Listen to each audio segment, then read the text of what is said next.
trying to sell that person. A lot of times, I'll connect with somebody and they'll come over and say, well, what do you do? And, okay, great question, because I'm on my business side. So I say I'm a founder of a company. Right. We build software. And they're like, okay, cool. And I'm like, what do you do? And the first thing that comes out is a pitch.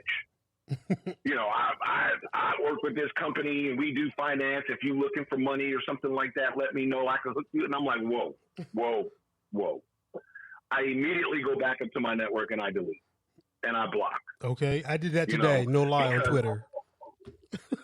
Because that's not the relationship. And so here's a good example. We talked about building communities today on this podcast. Mm-hmm. And so one of the communities I built was, I don't know, maybe 4 years ago that I started this community. And this was when I was really heavy into tax lien investing. And so the two best states to me personally, everybody has their opinion, is Texas and Atlanta and Georgia, right? You said it right first time, Atlanta. Well, Fulton County, to be specific, it's Fulton County, DeKalb County are my two favorites. I will probably get more properties in DeKalb County than I will in Fulton County because a lot of investors are out there are like solopreneurs. They just think if they just throw money at it, they're going to make a bunch back. And I'll break that down in just a minute. But Texas has a higher ROI per redemption period. Anyway, I don't want to get into that because most people are like, what are you talking about, Carl? But anyway, so I live in Texas, but I was flying to Georgia to make my investments. Mm-hmm. Now, there's a logical reason for this. So when I was in Georgia, I happened to bump a car. I was actually sitting on the wall next to this European lady. She was sitting next to me, and I was just kind of going through my list of properties, and she was sitting next to me going through her list of properties, and we're just sitting on the wall waiting for the auction to kick off. We're at DeKalb County, and, she looked over and said, are you here for the auction? And I said, yeah. And she says, oh, so how long have you been investing? So here we go, networking, right? We're just talking now. She didn't ask me what properties I was buying, how much money I had, did I want to buy anything she had. We're just talking, right? The next thing you know, we're walking through this place together, because we realize we're on the same page mindset. Right. And so she asks me a question in the middle of a pause. We're waiting for the sheriff to come out to begin the auction. It starts sprinkling, so everybody kind of crowded around. And so she asks me a question, and I start responding. Immediately after my response, because I was actually giving her information about what she didn't know on how to analyze the properties better. Mm-hmm. And then when she said, where are you from? And I said, I flew in from Texas. And then so the whole crowd now is like going, what? Like, Texas got a better interest rate. And then I started explaining the logic. Then I'm like, oh, man, oh, my gosh, dude. So the next thing you know, the sheriff had to come over and tell me to be quiet. Because I'm just talking, and there's a crowd of people standing there listening to what I got to say. Because, again, I'm just giving value. I'm not giving my strategy. I'm not sharing my system. I'm not giving the bush bean secret. I'm just sharing value. And they're standing there absorbing the value that I had. Right. And so from that, oh, my gosh, I got back to Texas, and I got a message from her that says, you should build, a group in Atlanta, so when you fly back next month, you can have this town hall or this networking event or whatever. And I was just like, I'm not doing all of that.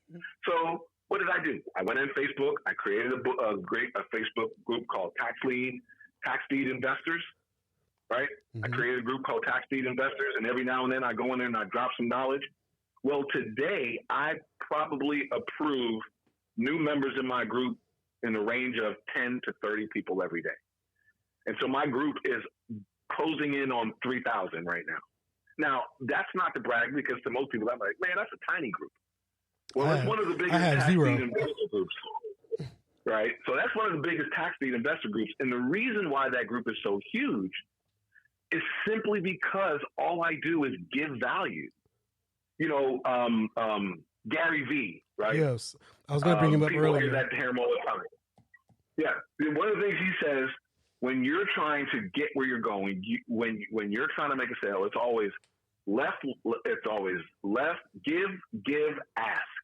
Right. So you have to give value, then you have to give value again, and then you can ask. But if you just say, here's some value, let me ask you for something, you miss the boat. If we were referring back to Russell Brunson, who is the founder of ClickFunnels. And a lot of people say, yeah, I heard that business. That business is crap. That's garbage stuff, blah, blah, blah, blah, blah, blah, blah. You can say what you want. 3 years ago, that kid was just starting out. And I'm calling him a young man because he's far younger than I am. But he was just starting out. And his way of doing it was give, offer. Right. Right? So he added some more gives to that. So if you ever catch a video on him when he tells you that he'll sell you, he tells you, I'm going to sell you this $500 iPhone for $10,000. And when I'm done talking, you're going to want to give me $20,000 for this phone. Now, to most people, that just sounds ridiculous. There's no way on God's green earth I'm going to give you $500 for that phone. There's just no possible way, right? And so when in me projecting this, it's going back into the thought process of I have hair, I have a car shop, I have a delivery service, or I have this thing, and I have good price, and mine is just better than yours. Well, why? Because I said it is. Well, that don't cut the boat no more. No, that just isn't it. There's 28 million businesses out there. If a person doesn't like you, they got 27,999,999 more to go to. They ain't missing you at all, right? So that whole process. But he goes into the thing about the offer, and I'm going to just share this real quick, and then I'll digress. But he goes into the offer, and he says, "Okay, you have an iPhone, I have an iPhone, right? Mm-hmm. You paid for your iPhone $500. I'm just throwing a number out here, and I have an iPhone for you for $500. Number one, you already have an iPhone, right? So you don't want to buy another iPhone for $500. Okay, so let me tell you what's in this iPhone now. Before we get there, let me tell you what's in the iPhone."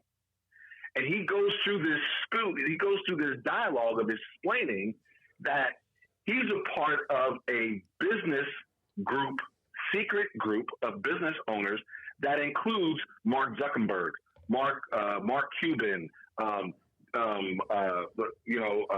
Bill Gates. All these billionaires are part of this group. And he pays $100,000 to be a part of this group.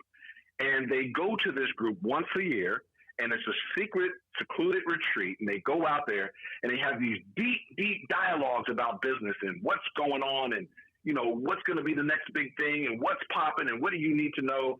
And on this iPhone, I recorded every one of those dialogues. Right? Mm. So that's worth $100,000. Like, that you're about to get that recording for the year. So technically that's worth $100,000. On top of that, I have a speed dial with everybody that's at that event on my phone. So you have phone number for Mark Zuckerberg, you have a phone number for Mark Cuban, you have a phone number for Bill Gates, you have the phone number for Warren Buffett, every billionaire in the United States of America, I have their phone number. Oprah Winfrey, you name them, I have them right here on speed dial. That's also in my phone. Is my phone worth $10,000 yet? And then he keeps going, and he just keeps going, and he keeps going. And he's just showing you that it's not the price that people buy. No. People don't buy price. Perceive value. Perceive value, right. Value. And when you go and you buy the brand new Ferrari Spider, and you come home and your wife says, or your homeboy says, or somebody says to you, "Dad, Eddie, man, that's a pretty car. Why do you buy that?"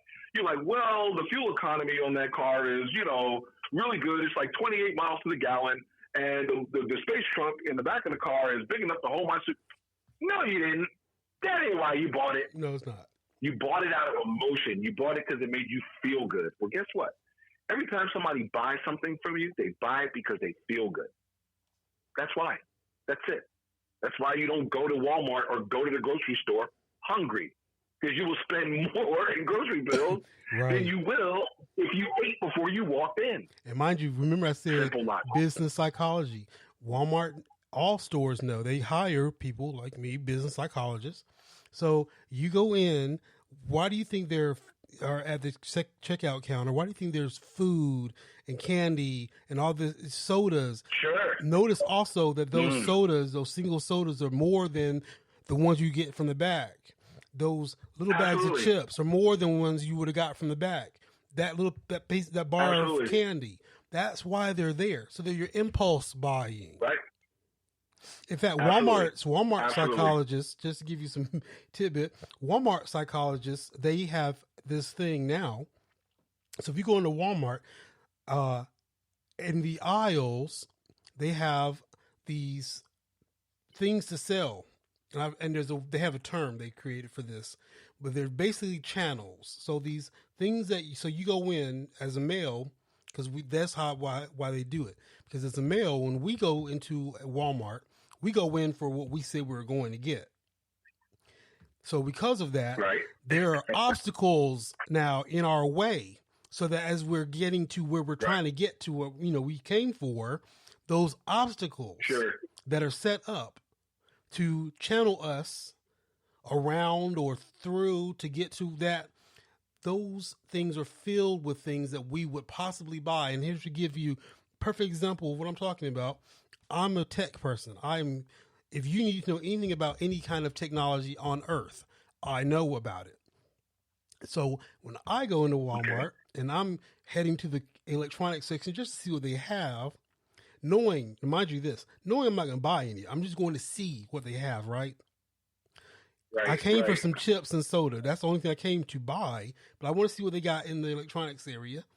Before I can get to the electronics area, they have obstacles that are filled with smart bulbs, that are filled with cheap memory cards and mice for your computer. Those things are right there for people like me. Sure. And they get me sometimes. My house is filled with anything smart. I have it. I own it. Right. I buy it from Walmart because I also buy it from Walmart because I was going to confirm what you said. Right. One, it's cheaper to buy it at Walmart because they have their price value, right? And so they know I'm only there for the sodas and chips, but I'm a tech person and I'm in there just to get in and out. But I'm going to put these things that we know you'll buy real quick right there. So you have no reason, and you will find a reason for yourself to purchase it. And sure enough, I'm like, you know what? I do have a lamp in my room that needs a bulb, and this is a good $12. I can afford that. So now I have a light bulb, chips and soda, and I'm getting out. I hadn't even made it to where I was trying to go to see what they had because they've already got me buying something before I went about there to see. That is, and and so too, goes into the networking that I was getting. If you are in the networking group, and before I can even get to finding, that's why I wrote to you instantly when I saw your post and why I said what I said. Because if you notice, I said, I tried this before. The first sentence was that. The reason I said that, and the reason I reached out was I was like, you know what? No one reached out to me. When I put it out, I'm reaching out because here I just saw his. Before I could get to yours, there was 5 people selling things. Sure. And I'm like, you know, it just goes back to that point again. Social media is a place to network, right? You know, it's become something else because of, you know, being able to do advertisement. And of course, I can't fault Facebook for that. That's how they make their money, right? They have a huge platform that they have to manage, and they generate a lot of revenue through lead sales and all kinds of stuff. But the reality is the people that involve ourselves on social media, find ourselves selling. Now, am I guilty of that? I've done that before. And, you know, once I realized what I was doing, I slapped my own hands and I ripped it down. You know, like, wait a minute, that's not what we do. We don't do that. Right. And so what I've come to realize is that now I spend time, more importantly, building groups. So here's my suggestion to a person who wants to use social media. Networking as a platform for potential sales. Here's what I would recommend to them. I would say, whatever your niche is, whatever it is that you have a product for, be an expert in it. Don't just be a salesman of it or saleswoman in it. Be an